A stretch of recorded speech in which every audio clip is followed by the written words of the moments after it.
Xylem SSCRRB എല്ലാവർക്കും നമ്മുടെ ചാനലിലേക്ക് സ്വാഗതം. എനിക്ക് +2 ക്വാളിഫിക്കേഷൻ ആണുള്ളത്. 18 വയസ്സ് പൂർത്തിയായിട്ടുണ്ട്. എനിക്ക് എന്തെങ്കിലും എക്സാം അറ്റംപ്റ്റ് ചെയ്യാൻ പറ്റുമോ?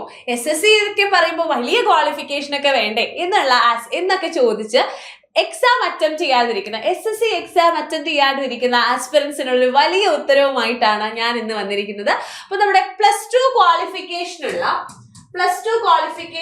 18 വയസ്സ് പൂർത്തിയായിട്ടുള്ള എല്ലാ ആസ്പിറൻസിനും എഴുതാൻ പറ്റിയിട്ടുള്ള ഒരു എക്സാം ആണ് നമ്മുടെ CHSL എക്സാം എന്ന് പറയുന്നത്. SSC എന്ന് പറയുന്നത് ഭയങ്കര ക്വാളിഫിക്കേഷൻ ഉള്ള ആസ്പിറൻസിനുള്ളതാണ്, നമുക്കതൊന്നും പറ്റില്ല എന്ന് വിചാരിച്ചിരിക്കുന്ന എല്ലാവർക്കും ഉള്ളൊരു ഗ്രേറ്റ് ന്യൂസ് ആണിത്. നമ്മുടെ CHSL എക്സാം എന്ന് പറയുന്നത് നമ്മുടെ combined higher secondary level exam ആണ് CHSL എക്സാം എന്ന് പറയുന്നത്. ഇതിന്റെ ക്വാളിഫിക്കേഷൻ വെറും +2 മാത്രമാണ്. നിങ്ങൾക്ക് 18 വയസ്സ് പൂർത്തിയാവുക എന്നുള്ളതാണ് ഇതിന് ഏറ്റവും വലിയ ഒരു ഇമ്പോർട്ടൻ്റ് ആയിട്ടുള്ള കാര്യം എന്ന് പറയുന്നത്. ഇതിനെനിക്ക് ഏറ്റവും ഈ വീഡിയോ ചെയ്യണം എന്ന് തന്നെ എനിക്ക് തോന്നിയതിനുള്ള പിന്നിലുള്ള ഒരു വലിയ കാര്യം എന്ന് പറയുന്നത്, ഒരു കുട്ടി എനിക്ക് മെസ്സേജ് അയച്ചിട്ടുണ്ടായിരുന്നു, മിസ്സേ ഞാനിപ്പോൾ +2 പഠിക്കുവാണ്, പക്ഷെ ഞാൻ ഇപ്പോഴേ CHSL പ്രിപ്പയർ ചെയ്യുന്നുണ്ട് എന്ന് ആ കൊച്ചു പറഞ്ഞപ്പോൾ ഞാൻ വിചാരിച്ചു, ഇപ്പോഴത്തെ കുട്ടികളെന്ന് പറയുന്നത് അവർക്ക് ഉള്ളിൽ ഭയങ്കര ഇന്നർ മോട്ടിവേറ്റഡ് ആയിട്ടുള്ള ആൾക്കാരാണ്. അവനിപ്പോൾ പ്ലസ് ടു പഠിച്ചുകൊണ്ടിരിക്കുകയാണ്, അതിൻ്റെ കൂട്ടത്തിൽ അവൻ CHSL എക്സാമിനും കൂടി പ്രിപ്പയർ ചെയ്യുന്നുണ്ടെന്ന് കേട്ടപ്പോൾ ആദ്യം എനിക്ക് ഭയങ്കര സർപ്രൈസിങ് ആയിട്ട് ഫീൽ ചെയ്തു. അപ്പോൾ അവൻ്റെ അടുത്ത് ചോദിച്ചു, മിസ്സേ നിങ്ങൾക്ക് ബാച്ച് ഉണ്ടോ, സൈലത്തിന് ബാച്ച് ഉണ്ടോ, ബാച്ചിൽ ജോയിൻ ചെയ്യേണ്ട കാര്യമൊക്കെ അവൻ ഭയങ്കര ഡീറ്റെയിൽ ആയിട്ട് ചോദിച്ചപ്പോൾ ഞാൻ വിചാരിച്ചു, കുറേ കുട്ടികൾ ഇത് ഉപകാരപ്പെടും, അവർക്കും ഇത് ആവശ്യമുണ്ടായിരിക്കും എന്ന് തോന്നിയതിന്റെ കാരണത്തിലാണ് ഇങ്ങനെ ഒരു വീഡിയോ ചെയ്യാം എന്ന് ഞാൻ തീരുമാനിക്കുന്നത്.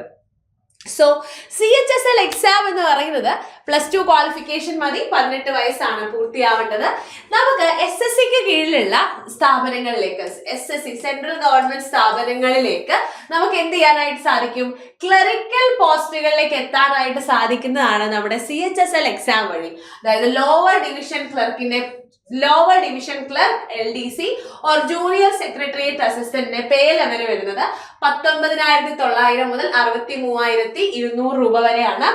ഡാറ്റ എൻട്രി ഓപ്പറേറ്റർ അല്ലെങ്കിൽ DEO 25,500 മുതൽ 81,100 രൂപ വരെയാണ് DEOയുടെ പോസ്റ്റിംഗ് പേ ലെവൽ വരുന്നത്. ലെവൽ 4 ആണെങ്കിൽ. ഇനി ലെവൽ 5 ആണെങ്കിൽ 29,200 മുതൽ 92,300 രൂപ വരെയാണ് പേ ലെവൽ വരുന്നത്. ഇനി data entry operator grade A ആണെങ്കിൽ പേ ലെവൽ വരുന്നത് 27,500 രൂപ മുതൽ 81,100 രൂപ വരെയാണ്.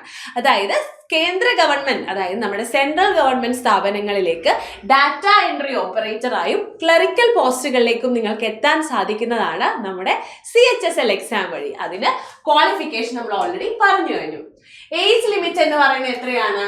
ഏജ് ലിമിറ്റ് 18 വയസ്സിനും 27 വയസ്സിനും ഇടയിലായിരിക്കണം. അതായത് 18 വയസ്സാണ് ലോവർ ഏജ് ലിമിറ്റ് എന്ന് പറയുന്നത്, 27 വയസ്സാണ് അപ്പർ ഏജ് ലിമിറ്റ് എന്ന് പറയുന്നത്.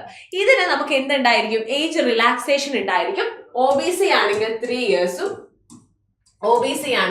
ഇയേഴ്സും SC ST ആണെങ്കിൽ 5 ഇയേഴ്സുമാണ് നമ്മുടെ എന്ത് വരുന്നത്? ഏജ് റിലാക്സേഷൻ വരുന്നത്. അപ്പൊ നമുക്ക് ഇനിയും OBC ഉള്ളവർക്കാണെങ്കിൽ 3 വർഷം എക്സ്ട്രാ, 27 + 3 വയസ്സ് വരെയുള്ളവർക്ക് എന്ത് എഴുതാം? അതായത് 30 വയസ്സ് വരെ എക്സാം എഴുതാവുന്നതാണ്. നമ്മുടെ SC ST ആണെങ്കിൽ 32 വയസ്സ് വരെയുള്ളവർക്ക് എക്സാം എഴുതാവുന്നതാണ്. റെഡി ആണല്ലോ? ഇനി നമ്മുടെ സ്കീം ഓഫ് എക്സാമിനേഷൻ എന്ന് പറയുന്നത് Tier 1 എക്സാമും ഉണ്ടായിരിക്കും, Tier 2 എക്സാമും ഉണ്ടായിരിക്കും. അതായത് യാതൊരു ഇന്റർവ്യൂവും ഇല്ലാതെ തന്നെ നമുക്ക് എന്ത് ചെയ്യാൻ സാധിക്കുന്നതാണ്? നമ്മുടെ SSC, അതായത് കേന്ദ്ര ഗവൺമെന്റ് സ്ഥാപനങ്ങളിലേക്ക് ഒരു ഉയർന്ന ജോലി, അതായത് നമ്മുടെ ക്ലറിക്കൽ പോസ്റ്റിലേക്ക് നിങ്ങൾക്ക് എത്താനായിട്ട് സാധിക്കുന്നതാണ്. റെഡി ആണല്ലോ? അപ്പൊ Tier 1 എക്സാമും ഉണ്ടാകും, Tier 2 എക്സാമും ഉണ്ടായിരിക്കും. ഇതിലുള്ള സബ്ജക്റ്റുകൾ നമുക്ക് മനസ്സിലാകും. ഈ സബ്ജക്റ്റ് അനാലിസിസ്, അതായത് ഈ ഒരു ഡീറ്റെയിൽഡ് ആയിട്ടുള്ള സിലബസ് അനാലിസിസ് ഞാൻ ചെയ്യുന്നതോടുകൂടി നിങ്ങൾക്ക് മനസ്സിലാകും. ഇത് എന്ന് പറയുന്നത് നമ്മൾ 10ാം ക്ലാസ് വരെ പഠിച്ചിട്ടുള്ള, അല്ലെങ്കിൽ +1 +2 വരെ നമ്മൾ പഠിച്ചിട്ടുള്ള ഒരു ബേസിക് നോളജ് നമുക്കുണ്ടെങ്കിൽ വളരെ ഈസി ആയിട്ട് നമുക്ക് ക്രാക്ക് ചെയ്യാൻ പറ്റുന്നതേ ഉള്ളൂ ഈ എക്സാം എന്ന് നമുക്ക് നമ്മുടെ കുറച്ചൊരു ശതമാനം ഹാർഡ് വർക്ക് നമ്മൾ ഇടുകയാണെങ്കിൽ നമുക്ക് വളരെ ഈസി ആയിട്ട് ക്രാക്ക് ചെയ്യാൻ പറ്റുന്ന ഒരു എക്സാം ആണ്. ഇതൊക്കെ കിട്ടാക്കനിയാണ് എന്ന് നമ്മൾ വെറുതെ വിചാരിക്കുന്നതാണ് എന്നുള്ള കാര്യം നമുക്ക് മനസ്സിലാവും. റെഡി ആണല്ലോ? ബേസിക് ഇംഗ്ലീഷ് നോളജ്, അതായത് ഇംഗ്ലീഷ് ലാംഗ്വേജ് ബേസിക് നോളജ് ആണ് പറയുന്നത്. 50 question 25 mark.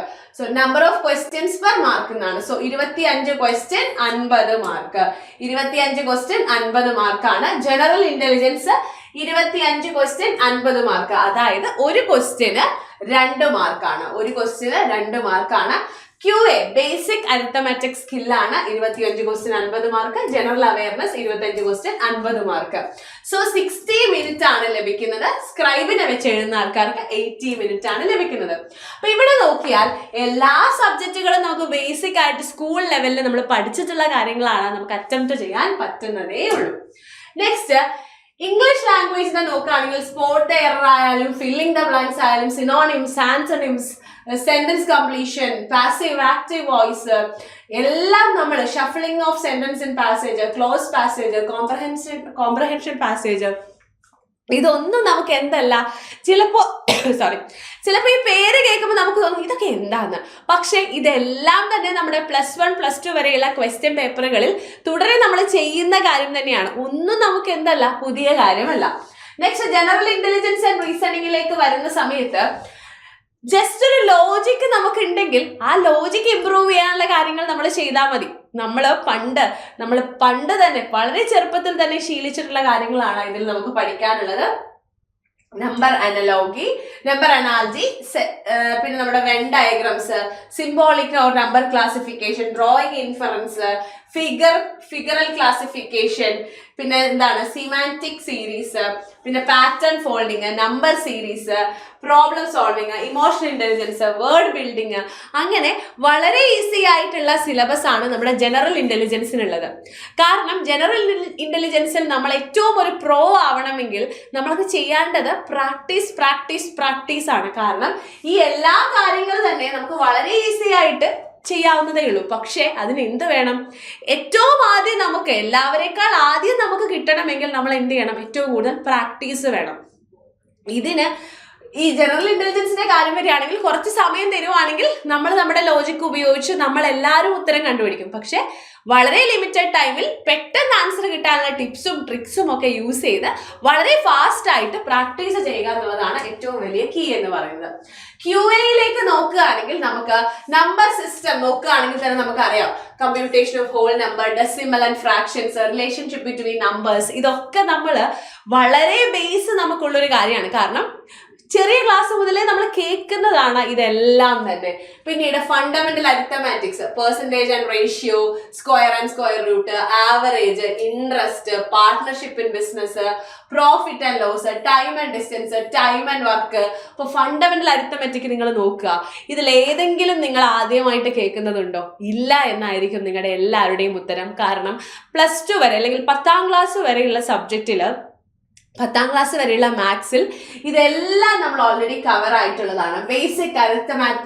basic algebraic identities of school algebra and elementary surds and graph of linear equations.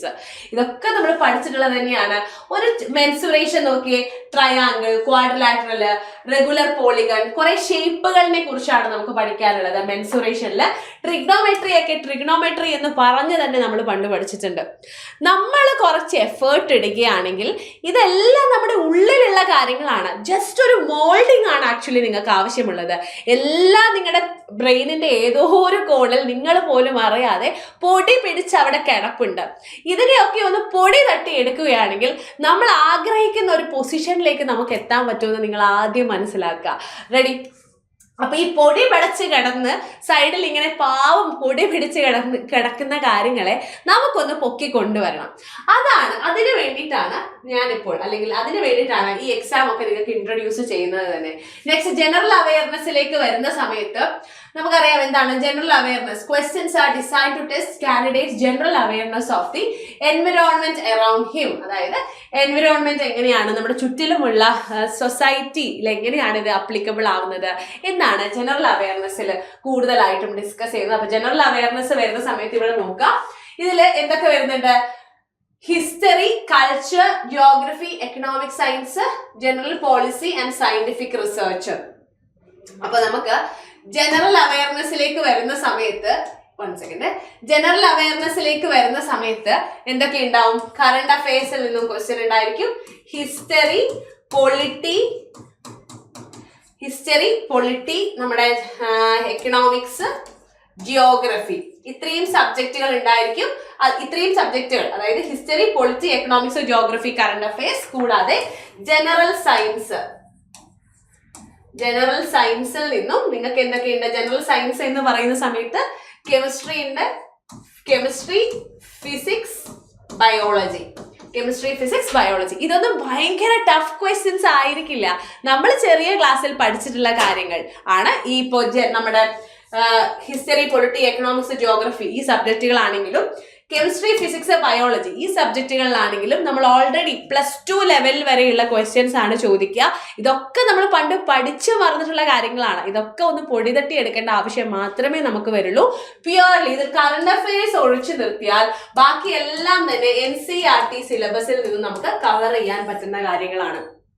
Okay, NCERT text ബുക്കിന്റെ ഒരു പ്രോപ്പർ റീഡിംഗ് ഹാബിറ്റ് നമ്മൾ വളർത്തിയെടുക്കുകയാണെങ്കിൽ വളരെ ഈസി ആയിട്ട് നമുക്ക് ക്രാക്ക് ചെയ്യാൻ പറ്റുന്ന ഒരു എക്സാം മാത്രമാണ്, അല്ലെങ്കിൽ ഈ ഒരു സബ്ജക്റ്റിന്റെ കോഡ് എന്ന് പറയുന്നത് വളരെ ഈസി ആയിട്ട് നമുക്ക് ക്രാക്ക് ചെയ്യാൻ പറ്റും എന്നുള്ള കാര്യം നിങ്ങൾ ഓർക്കുക.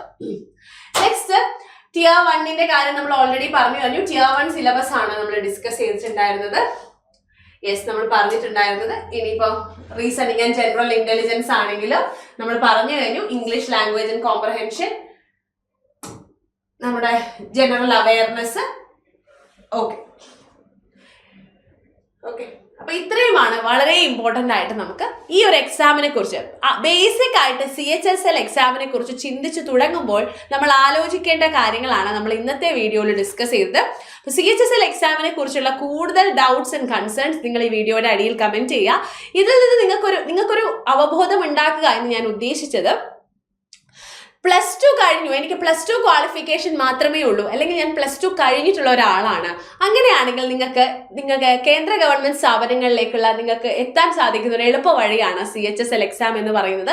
എളുപ്പ വഴി ഇൻ ദ സെൻസ് നമ്മുടെ ഉള്ളിലെല്ലാം ഉണ്ട്, നമ്മളെല്ലാം പഠിച്ചതാണ്. പക്ഷെ ഈ ഉറങ്ങിക്കിടക്കുന്ന നമ്മുടെ ബ്രെയിനിന്റെ ഏതോ ഒരു കോണിൽ ഉറങ്ങിക്കിടക്കുന്ന എല്ലാ കണ്ടന്റ് നോളജിനെയും നമുക്കൊന്ന് പൊടി തട്ടി കൊണ്ടുവരണം. അതിനൊരു ഇനഫ് പ്രാക്ടീസ് വേണം. അപ്പൊ നിങ്ങൾ പണ്ട് പഠിച്ചു മറന്ന കാര്യങ്ങൾ നിങ്ങൾക്ക് ഓർമ്മ പുതുക്കിയെടുക്കാൻ നിങ്ങളെ സഹായിക്കാനാണ് നമ്മുടെ xylem SSC RRBയിൽ SSC CHSL legends batch start ചെയ്തിരിക്കുന്നത്. 400+ hours of live class, 2 to 4 daily class ഉണ്ടായിരിക്കും, 2 to 4 hours ക്ലാസ് ഉണ്ടായിരിക്കും. വീക്കിലി 5 to 6 days ആയിരിക്കും ക്ലാസ് ഉണ്ടായിരിക്കുക. അപ്പൊ ഏറ്റവും കുറഞ്ഞ ഫീസിൽ ഏറ്റവും മികച്ച ക്ലാസ്സുകൾ കൊണ്ട് ഏറ്റവും മികച്ച ഒരു കരിയറിലേക്ക് നിങ്ങളെ എത്തിക്കുക എന്നുള്ള ഒരൊറ്റ ലക്ഷ്യം മാത്രമേ നമ്മുടെ സൈലത്തിനുള്ളൂ. അപ്പൊ അതിനുവേണ്ടി നിങ്ങൾ എല്ലാവരും ജോയിൻ ചെയ്യുക SSC CHSL ലെജൻഡ്സ് ബാച്ചിലേക്ക്. 2,999 ഇൻക്ലൂഡിംഗ് GST 2,999 ആണ് നമ്മുടെ ബാച്ച് ഫീ എന്ന് പറയുന്നത്. ബാച്ചിനെ കുറിച്ചുള്ള കൂടുതൽ ഡീറ്റെയിൽസ് അറിയാൻ ഈ നമ്പറിലേക്ക് കോൺടാക്ട് ചെയ്യുക. 8714418777. ഇതാണ് നമ്മുടെ നമ്പർ എന്ന് പറയുന്നത്. കാരണം CHSL എക്സാം എന്ന് പറയുന്നത് നമുക്കൊരു കിട്ടാക്കനിയല്ല. നമ്മളൊന്ന് നന്നായി ഇരുന്ന് പ്രാക്ടീസ് ചെയ്യുകയാണെങ്കിൽ വളരെ ഈസി ആയിട്ട് നമുക്ക് ക്രാക്ക് ചെയ്യാൻ പറ്റുന്ന എക്സാം ആണ് CHSL എന്ന് മനസ്സിലാക്കുക. അപ്പൊ എല്ലാവരും ഉടനെ തന്നെ ജോയിൻ ചെയ്യുക. നമുക്ക് ഒരുമിച്ച് നിങ്ങളും ഞങ്ങളും കൂടെ ഒരുമിച്ച് നമുക്ക് ഈ പ്രാവശ്യം ഈ എക്സാം ക്രാക്ക് ചെയ്യണം. അപ്പൊ എല്ലാവർക്കും താങ്ക് യു. അപ്പൊ നമുക്ക് ഇനി അടുത്ത ഒരു വീഡിയോയുമായി കാണാം. CHSL എക്സാമിനെ കുറിച്ചുള്ള നിങ്ങളുടെ ഡൗട്ട്സ് ആൻഡ് കൺസേൺസ് താഴെ വീഡിയോയുടെ അടിയിൽ കമന്റ് ചെയ്യുക. അപ്പൊ എല്ലാവർക്കും thank you. Bye, see U.